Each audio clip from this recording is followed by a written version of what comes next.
Hi, ఈరోజు cold coffee ఎలా చేయాలో చూపిస్తున్నాను. ఫస్ట్ కాఫీ పౌడర్ వేయాలి, తర్వాత షుగర్ వేయాలి, తర్వాత 2 ఐస్ క్యూబ్స్ వేయాలి. ఇప్పుడు మిక్సీ పట్టించాలి.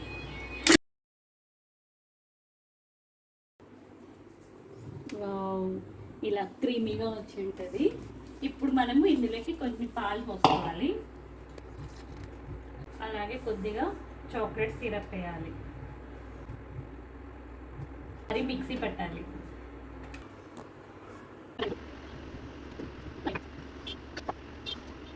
Cold coffee ready. Janu Vardhan, మీకోసం సర్ప్రైజ్ చేస్తాను. ఓరియో షేక్ కాదు, కోల్డ్ కాఫీ.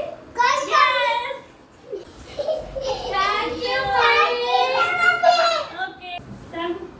ఎట్లుంది వర్ధన్? ఎట్లుంది జాను? బాగుందా? సేమ్ కాఫీ అవును చిన్ను.